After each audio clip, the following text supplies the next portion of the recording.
વ્યતિકરણની વાત કરીએ.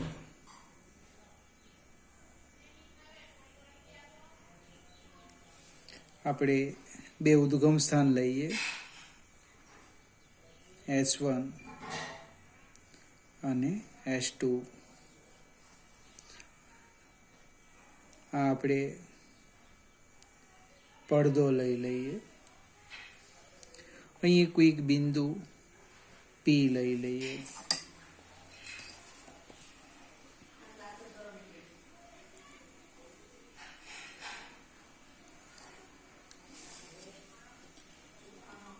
હવે S1 અને S2 વચ્ચે કડા તફાવત લઈએ phi. ગઈકાલે જે શરત સમજાવી એ જ ફરીથી સમજાવું છું કે P બિંદુ પાસે S1 અને S2 માંથી ઉદ્ભવતા તરંગો છે એમની વચ્ચેનો કડા તફાવત આપણે phi લઈ લીધો. ધારો કે y1 લખું એ cos ઓમેગા t, તો y2 આમ લખાશે એ cos omega t plus phi, અથવા તો માઇનસ phi, જે લખવું હોય તે. હવે સંપાતપણાનો સિદ્ધાંત લખીએ. સંપાતપણાનો સિદ્ધાંત પ્લસ ઓર માઇનસ લખજો, કંઈ વાંધો નહીં. તો y બરાબર y1 પ્લસ y2, કિંમત મૂકીએ આપણે. y બરાબર y1 A cos omega t plus A cos omega t plus or minus phi. એ સામાન્ય લઈ લો. cos omega t plus cos omega t plus phi. હવે ગણિતમાં એક સરવાળા સૂત્ર કદાચ તમને આવેલું હશે, c પ્લસ c તો ટ્વાઇસ c પ્લસ c બરાબર ટ્વાઇસ c. આનો આપણે ઉપયોગ કરીએ છીએ. જો y બરાબર a ટ્વાઇસ c એટલે cos, બંને કડાનો સરવાળો ભાગ્યા 2 એટલે omega t plus omega t plus phi by 2 into cos, બંને કડાની બાદબાકી omega t minus omega t plus or minus phi by 2. અહીંયા પ્લસ હશે તો અહીંયા માઇનસ આવશે, અહીંયા માઇનસ લખીશું તો અહીંયા પ્લસ આવશે. સાદુરૂપ આપીએ. y બરાબર twice a cos omega t plus omega t એટલે ટ્વાઇસ ઓમેગા t બાય 2 એટલે omega t plus phi by 2, અથવા તો twice omega t plus phi by 2 લખો, into cos minus phi by 2. જો અહીંયા માઇનસ હશે તો પ્લસ આવશે. હવે પ્લસ લખો, માઇનસ કરો, લખો, કંઈ ફેર શા માટે ન પડે? તો ગણિતનું એક સૂત્ર છે, cos minus theta equal to cos theta. એટલે આપણે લખીએ પરિણામી તરંગનું સ્થાનાંતર twice a cos phi by 2 into cos omega t plus phi by 2. હવે આપાત તરંગ એ સમયવાળું પદ આ છે, એનો સહગુણક એને આપણે શું કહેવાના? કંપ વિસ્તાર.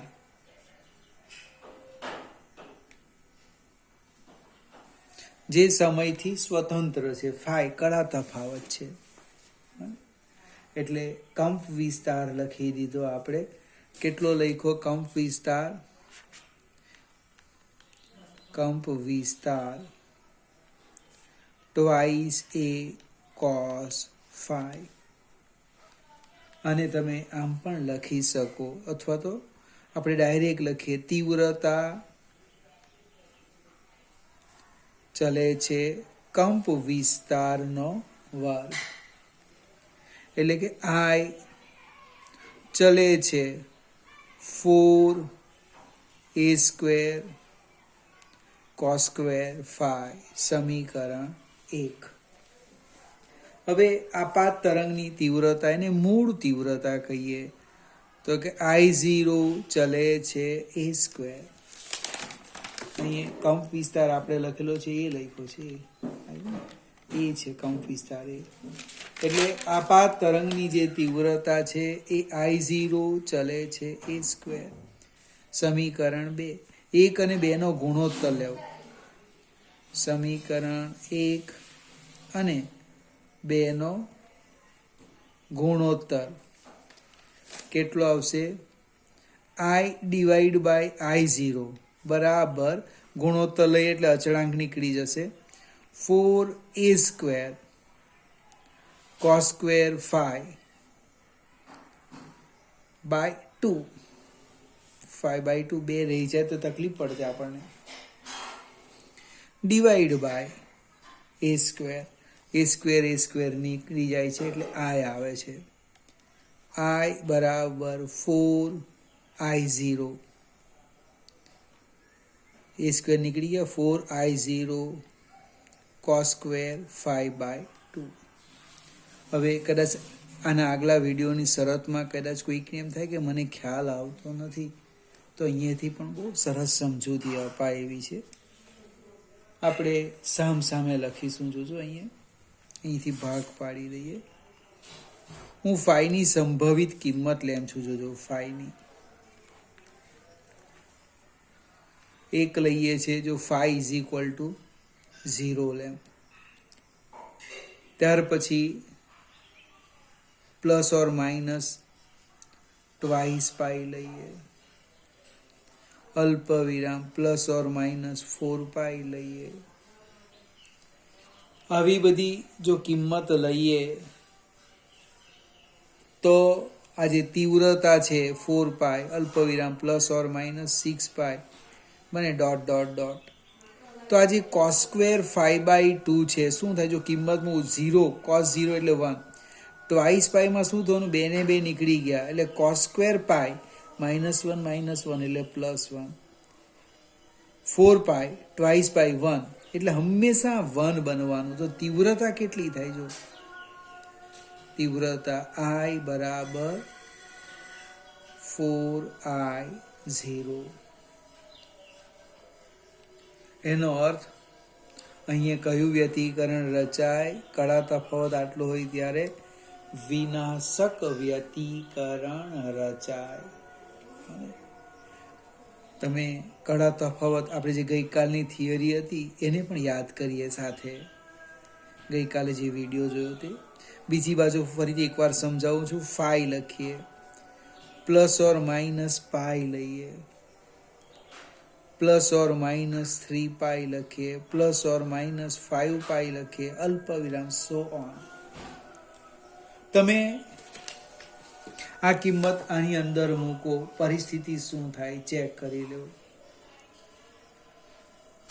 π/2 પહેલી કિંમત, π/2 cos π/2 0, તીવ્રતા 0. 3π/2 0, 5π/2 0, 7π/2 0, તીવ્રતા કેવી મળે? I = 0. અહીંયા શું રચાયું? સહાયક વ્યતિકરણ. અહીંયા કયું રચાય? વિનાશક વ્યતિકરણ. એક સ્ટેપ આગળ વધીએ. ગઈકાલે જે વિડીયો હતો ને આગળનો, એમાં કડા તફાવત લખ્યું હતું. અહીંયા શબ્દમાં કડા તફાવત જો યાદ આવે તો શું લખેલું હતું? ટ્વાઇસ n પાઈ. n ની કિંમત લખી હતી 0, 1, 2, 3 સો ઓન. તમે ચેક કરી લો. n બરાબર 1 મૂકો, 0 થી આવી જાય છે. 1 મૂકો તો શું થાય? ટ્વાઇસ પાઈ. 2 મૂકો એટલે 4 પાઈ. 3 મૂકો એટલે 6 પાઈ. ગઈકાલે આકૃતિની મદદથી આ સૂત્ર મેળવેલું હતું.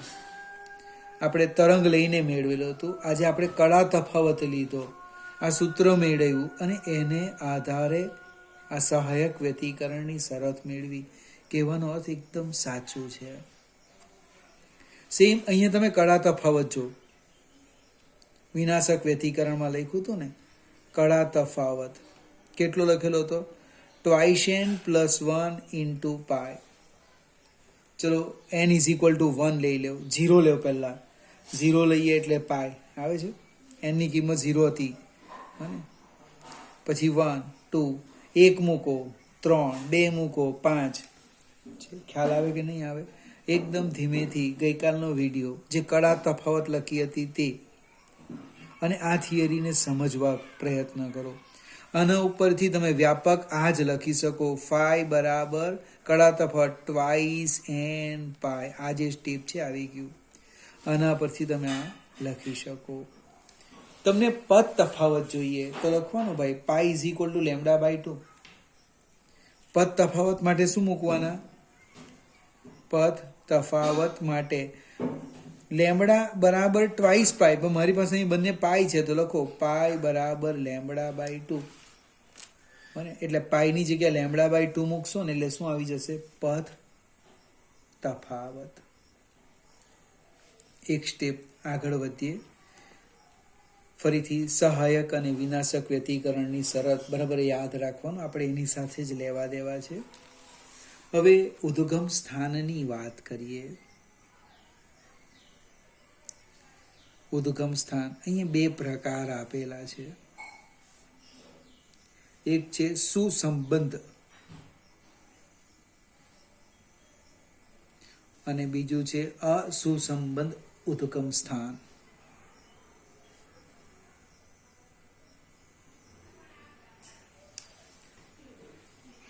અને વ્યતિકરણમાં ત્યાં બંને જ આ વ્યાખ્યા અગત્યની છે. જો બે ઉદ્ગમો સમાન કળામાં દોલન કરે અથવા જો તેમની વચ્ચે કળા તફાવત હોય તો તે હું લખું છું. જો બે ઉદ્ગમો સમાન કળામાં, હું આની વાત કરું છું, આની વાત, બે ઉદ્ગમો સમાન કળામાં દોલન કરે અથવા જો તેમની વચ્ચે કળા તફાવત હોય તો તે સમય સાથે અચળ રહે તો આવા ઉદ્ગમ સ્થાનોને સુસંબદ્ધ ઉદ્ગમ સ્થાનો કહે છે. ફરીથી એકદમ ધીમેથી. ધારો કે મારી પાસે આ બે ઉદ્ગમ સ્થાન છે, સોર્સ 1 સોર્સ 2. બંને વચ્ચેનો કળા તફાવત તમે જ્યારે પણ જો 0 હોય તો 0 હોય, પાઈ બાય 2 હોય તો પાઈ બાય 2 હોય, પાય હોય તો પાય રહે. સમય સાથે જો અચળ રહે તો સુસંબંધ ઉદ્ગમ સ્થાનો, અને જો સમય સાથે બદલાતો હોય તો શું કહેવાય? અસુસંબંધ ઉદ્ગમ સ્થાન કહે છે. ફરીથી એકને એક વાત સમજાવું.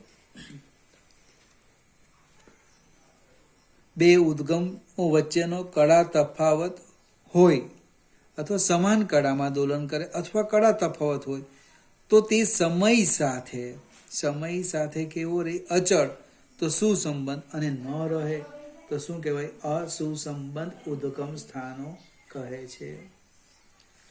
હવે કળા તફાવત અચળ ન રહેતો હોય તો શું થાય? આજે પડદા ઉપર પ્રકાશની જે તીવ્રતા છે એ પણ સમય સાથે સતત બદલાવાની.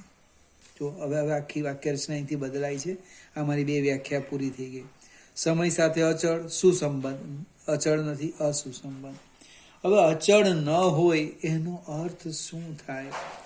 અચળ ન રહેતું હોય ફાઈ સમય સાથે, તો આ તીવ્રતા સતત બદલાયા કરવાની, વધઘટ થાય. તો એવા સમયે શું કરવું પડે? સરેરાશ તીવ્રતા લેવી પડે. એટલે સરેરાશ તીવ્રતા કેવી રીતે લખાય? જો સરેરાશ તીવ્રતા બને આઈ બરાબર કોઈક આમ લખે, કોઈક માથા ઉપર બાર મૂકે. 4I0 એ તો અચળ છે, એનું 5 તો 5 જ રહે, એનું સરેરાશ બદલાય નહીં. cos square 5/2. વિદ્યાર્થી મિત્રો, એક આવર્તકાળ પર સરેરાશ મૂલ્ય લેવાનું. 11માં કદાચ આવ્યું કે નહીં ખ્યાલ નહીં, એકાદ થિયરી RMS વેલ્યુમાં મેં તમને શીખવ્યું હશે, એટલે અહીં હું ડાયરેક્ટ લખું. cos સ્ક્વેર 5/2 નું સરેરાશ મૂલ્ય આવશે 1/2. એટલે કે પડદા ઉપર સરેરાશ તીવ્રતા કેટલી થવાની? 4I0 into 1/2, એટલે કે twice I0. એકદમ ધીમેથી લખો. twice I0 કેવી રીતે લખાય? તો આપણે ઊંધું કામ કરીએ. જનરલી I0 પ્લસ I0 હોય તો twice I0 લખે. મેં અહીંયા twice I0 છે ને, એની જગ્યાએ શું લખ્યું? I0. એટલે જો કડા તફાવત સમય સાથે અચળ ન રહેતો હોય, ઉદ્ગમ સ્થાનો અસુસંબંધ હોય, તો દરેક બિંદુ પાસે જે તીવ્રતા છે એ શું થવાની? બંને તીવ્રતાનો સરવાળો ઉમેરવાના એકબીજામાં, બીજું કાંઈ નહીં. દરેક બિંદુ આગળ આ કેવું રહેવાનું? I0 પ્લસ I0, એટલે twice I0. આપણે રૂમમાં 2 બલ્બ સળગાવી દઈએ, બને પ્રશ્ન એ ઉદ્ભવે કે આપણને જે રૂમમાં 2 બલ્બ સળગાવવાથી, 2 ઉદ્ગમ સ્થાન લેવાથી વ્યતિકરણ ભાત રચાશે? તો કે ના. કારણ શું છે? એ બંને ઉદ્ગમ સ્થાનોની કડા અચળ નથી, સમય સાથે બદલાય, અસુસંબંધ ઉદ્ગમ સ્થાનો. એટલે તમે રૂમમાં દરેક બિંદુ અથવા એક પડદો મૂકેલો, તો પડદા ઉપર જો તીવ્રતા એક સરખી હોય, બને આનો અર્થ શું થાય? જો તમને વ્યતિકરણ જોવું હોય તો એક શરત, ઉદ્ગમ સ્થાન કેવા હોવા જોઈએ? સુસંબંધ ઉદ્ગમ સ્થાન હોવા જોઈએ. તો જ તમે સ્થિત વ્યતિકરણ ભાત, સ્થિત શબ્દ કેમ? સ્થિર. ધારો કે આ પ્રકાશિત સલાકા દેખાય તો પ્રકાશિત, આ બધી બ્લેક આ લીટી દેખાય પ્રકાશિત, અને વચ્ચેનો ભાગ એ ધારો કે અપ્રકાશિત લેવું. એ સમય સાથે બદલાય જ નહીં. સ્થિત વ્યતિકરણ ભાત જોવા મળે, જે તમને રચના જોવા મળે કેવી? સ્થિર. એને સ્થિત વ્યતિકરણ કહેવાય. અને એની શરત છે સુસંબંધ ઉદ્ગમ સ્થાનો હોવા જોઈએ. તો એક નવો પ્રશ્ન ઉદ્ભવ્યો. આપણે હવે સેજ આગળ વધીએ ચર્ચામાં, કે યંગનો પ્રયોગ. યંગે ખૂબ મજાની ચર્ચા કરી છે. યંગનો પ્રયોગ, એણે સૌથી પહેલા સુસંબંધ ઉદ્ગમ સ્થાનો મેળવવા માટે પ્રયત્ન કરેલો. એ પ્રયત્ન હું તમને સમજાવું છું આકૃતિની મદદથી. એમણે 3 પડદા લીધેલા, 3 પૂઠા લઈ લઈએ, મને આ રીતે નામ જે આપવું હોય તે આપી દઈએ, ABC. હવે પહેલું જે પૂઠું છે એમાં એણે એક રેખીય છિદ્ર પાડેલું, અથવા તો વર્તુળાકાર છિદ્ર લઈ લેવું. એને આપણે સોર્સ કહીશું S. એને સમાંતર જે બીજો પડદો મૂકેલો છે એના ઉપર બીજા 2 હોલ પાડી દઈએ આ રીતના, અને S1 કહીએ અને S2 કહીએ. આપણી જે શરત છે એ SS1 બરાબર SS2 જળવાય તે રીતે રાખવાના. હવે આ જે પડદો એ છે એને કોઈક એક રંગી પ્રકાશના ઉદ્ગમ સ્થાનથી ઉત્સર્જિત કરવામાં આવે. આ એક નાનું હોલ જ લઈએ એટલે વધારે ખ્યાલ આવશે. આ જે ઉદ્ગમ સ્થાન S છે એના ઉપર એક રંગી પ્રકાશના કિરણો આપાત કરવામાં આવે. એટલે હોલમાંથી, હોલ એ જે બિંદુ છે એ ગૌણ ઉદ્ગમ સ્થાન તરીકે વર્તે અને પોતાનામાંથી ગોળાકાર તરંગોનું ઉત્સર્જન કરે. હવે આ જે અંતર છે S1 S2 એ મિલીમીટર ક્રમનું છે, ખૂબ નજીક છે, અને આ અંતર પણ ખૂબ નજીક છે. પરિણામે શું થાય? કોઈ એક જ તરંગ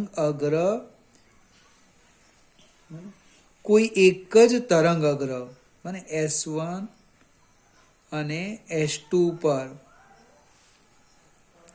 એક જ તરંગ અગ્ર આપાત થાય. હવે કોઈ એક જ તરંગ અગ્ર, મેં તમને ઝાંખું દેખાશે કદાચ, આ બતાવ્યું છે. હવે હાઇગેન્સનો સિદ્ધાંત શું કે આ જે તરંગ અગ્ર છે એ તરંગ અગ્ર પરનું દરેક બિંદુ સમાન કળામાં દોલન કરે અને ગૌણ તરંગોનું ઉત્સર્જન કરે. એનો અર્થ આ બંને ઉદ્ગમ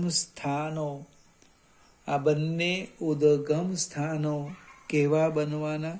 સુસંબદ્ધ બનવાના, અને તેમાંથી ઉદ્ભવતા તરંગો આગળ પ્રસરવાના બને અને સ્થિત વ્યતિકરણ ભાતની રચના કરવાના, જે પડદા સી પર આપણે જોઈ શકીએ, અથવા આપણે અહીંયા આંખ મૂકી દેવાની આપણી, તો આપણને પ્રકાશિત અપ્રકાશિત બધી શલાકાઓ જોવા મળશે. ફરીથી આ વિડીયો જોતે 1-2 વાર જોવાનો. કે યંગે શું કીધેલું? એક પિન હોલ, એક છિદ્ર આમાં લીધું, એ છિદ્રને એક રંગી પ્રકાશથી પ્રકાશિત કીધું, એટલે એમાંથી કેવા તરંગો નીકળ્યા? ગોળાકાર. હવે આ અંતર ખૂબ નજીક છે અને આ પણ અંતર ખૂબ ઓછું છે. પરિણામે એક જ તરંગ અગ્ર S1 S2 પર આપાત થયું, એટલે બંને સમાન કળામાં દોલન કરે અને ગૌણ તરંગોનું ઉત્સર્જન કરવાના. એ તરંગો ધીમે ધીમે આગળ વધે, એકબીજા પર સંપાત થવાના અને વ્યતિકરણ ભાતની રચના કરશે. ફરીથી આપણે ઉદ્ગમ સ્થાનની વાત કરી, સુસંબદ્ધ અને અસુસંબદ્ધ ઉદ્ગમ સ્થાનો, અને વ્યતિકરણની શરતની ચર્ચા કરી. હવે આપણે થિયરી પ્રશ્નની શરૂઆત કરીએ. યંગના 2 સ્લિટના પ્રયોગમાં પડદા પરના કોઈક બિંદુ પાસે પદ તફાવતનું સૂત્ર મેળવવાના. પદ તફાવતનું સૂત્ર મેળવો. તો આપણે કેવી રીતે મેળવીએ તે સમજાવો. ફિગર જોજો, જેમ આકૃતિ પરફેક્ટ, એને કોઈ પ્રોબ્લેમ નહીં આવે.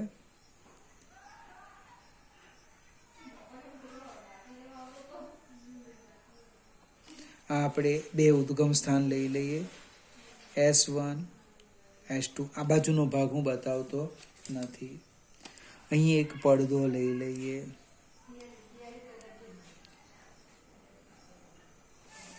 લખી દો પડદો. હવે આ જે સ્લીટ છે એ સ્લીટ વચ્ચેનું અંતર સ્મોલ d લઈ લેવું. S1 S2 D અહીંયા લખી દઈએ, સાઈડ પર લખું છું તો S1 S2 બરાબર સ્મોલ d. હવે આ ઉદ્ગમ સ્થાન અને પડદા વચ્ચેનું અંતર, આ એક લંબ દ્વિભાજક લઈએ. આ સ્લીટનો લંબ દ્વિભાજક એટલે એના મધ્ય બિંદુમાંથી આપણે એક લંબ દોરવાનો. લંબ એ પડદા પર અહીંયા છેદે છે O.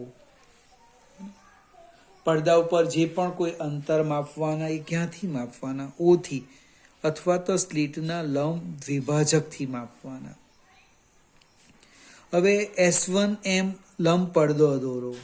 એ કંઈથી લંબ દોરું છું, જોજો વાક્ય રચના, આ રીતના લંબ દોરો.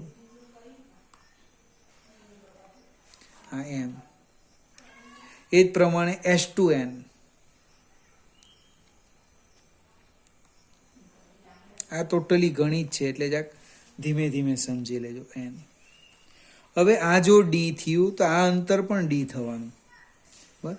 આ તો મધ્ય બિંદુ થવાનું, એટલે આ જે અંતર છે, આ અંતર એ કેટલું થશે? D/2. આ જે અંતર છે એ અંતર કેટલું થશે? D/2. હવે S1 અને S2 માંથી નીકળતા તરંગો બને, ધારો કે પડદા ઉપર P બિંદુ પાસે સંપાત થાય. ફરીથી વિડીયો ધીમે ધીમે જોવાનો, જે રીતે મેં આકૃતિ દોરી એ જ રીતે દોરવા પ્રયત્ન કરવાનો, ઉતાવળ નહીં. આ રીતે અને નામ આપી દઉં પી. ચલો આપણે સહેજ આગળ જઈએ. આકૃતિમાં શું દર્શાવેલું છે તો પહેલાં તો લખી દઈએ S1 S2 બરાબર સ્મોલ ડી. સ્લીટ અને પડદા વચ્ચેનું અંતર એને આપણે કેપિટલ ડી લઈએ. S1 અને S2 S1 અને S2 માંથી ઉદ્ભવતા તરંગો પડદા પર પી બિંદુ પાસે સંપાત થાય છે. ઓ શું છે? ઓ સ્લિટના લંબ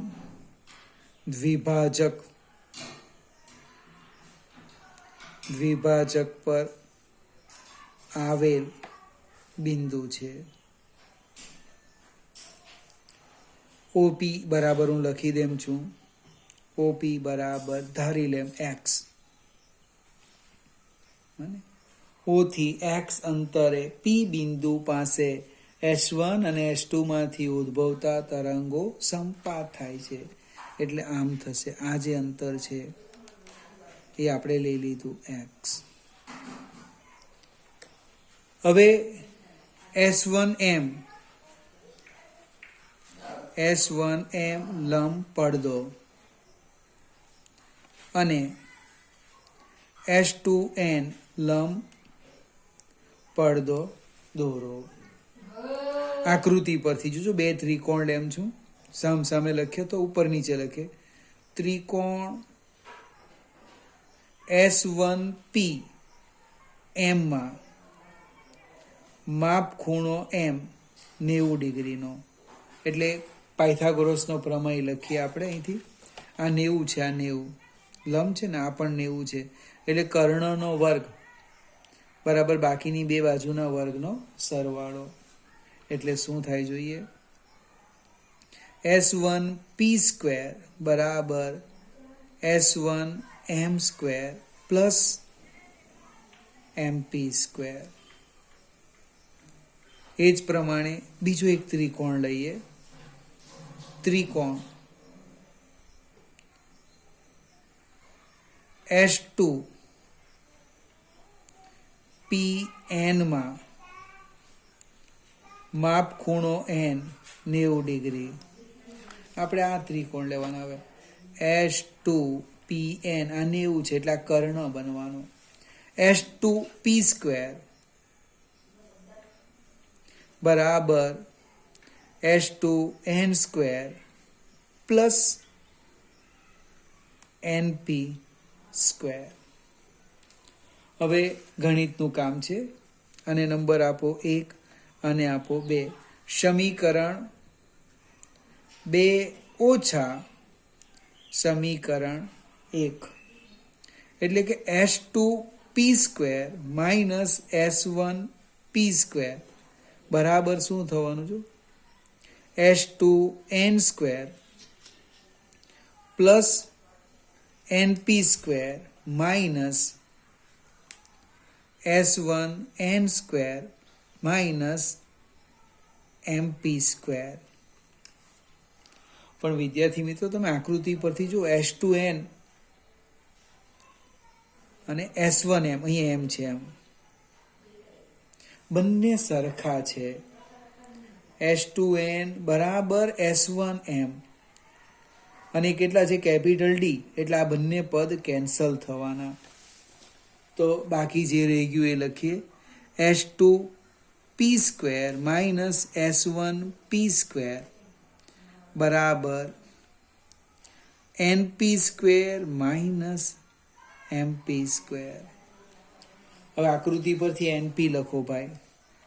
એનપી તો આ એક્સ વત્તા ડી બાય ટુ, એમપી લખો x minus d by two. ફરીથી જેની આકૃતિ પરફેક્ટ એને તકલીફ નહીં આપશે. નહીં તો ઘણા મિત્રો ગોખે કે ભાઈ યોગેશે લખ્યું એનપી બરાબર શું, તો કે x plus d by two લખી દેવું. એવું નહીં, એમપી બરાબર x minus d by two કિંમત મૂકું છું.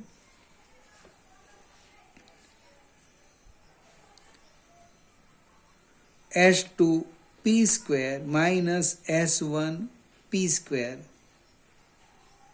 આ પી આમ લખવાનો, સબસ્ક્રિપ્ટમાં જતો રહેતો હતો, બરાબર x plus d by two whole square minus x minus d by two whole square. હવે 10મા ધોરણમાં આ તમારા સ્પેશિયાલિસ્ટ વર્ગ x square plus twice x d by two એટલે x d plus d square by 4 minus x square minus x d plus d square by 4. હવે કાઉન્સની બહાર minus છે એટલે જેવો કાઉન્સ છોડે તો બધી જ સંજ્ઞા બદલાઈ જશે.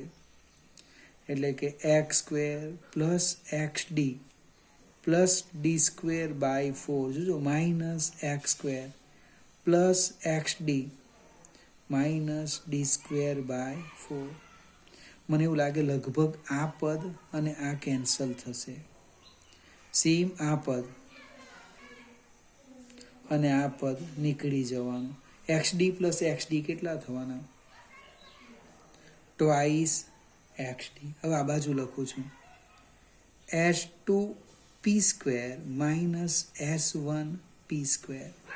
એને આમ પણ લખાય જો s2p માઇનસ s1p, બીજા કાઉન્સમાં s2p plus s1p equal to twice x D. હવે એક્સ અને ડી એ કેપિટલ ડી કરતાં ખૂબ નાના છે. ફરીથી થોડીક અહીં ચર્ચા છોડી દઈએ, સમજવા પ્રયત્ન કરજો. એક્સ અને સ્મોલ ડી એ કેપિટલ ડીની સરખામણીમાં ખૂબ જ નાના છે. મારો પ્રશ્ન છે પદ તફાવત, એટલે આ સૂત્ર તો આવી જ ગયું. હવે આનું સાદું રૂપ આપવાનું છે તો હું ધારી લેમ s2p બરાબર s1p બરાબર કેપિટલ ડી. તો શું લખાય જો? નહીં તો અહીંયા 0 થઈ જશે મિત્રો. s2p માઇનસ s1p એ આપણો લક્ષ છે. ડી પ્લસ ડી બરાબર ટ્વાઇસ એક્સ ડી. એટલે આને આમ લખી દેમ s2p માઇનસ s1p બરાબર twice x d by twice d. લગભગ 2 નીકળી જાય એટલે શું આવે? s2p માઇનસ s1p બરાબર x d by capital D. ફરીથી એક અગત્યનું સૂત્ર આવી ગયું. પડદા પર પદ તફાવતનું સૂત્ર. પડદા પર આપણે લંબ દ્વિભાજક પર આવેલું બિંદુ O ની સાપેક્ષે અંતર માપવાના. એક્સ ખબર પડે, સ્મોલ ડી ખબર, કેપિટલ ડી, એટલે આપણે પદ તફાવત શોધી શકીએ. ફરીથી પદ તફાવત યાદ રહેશે ને, dx બાય કેપિટલ ડી. વારંવાર બોલવું પડશે, dx by capital D. Theory આવડી ગયા પછી એમાં મગજમારી નહીં કરતા. આપણે ઇન્ટરેસ્ટ આમાં છે સૂત્રની અંદર.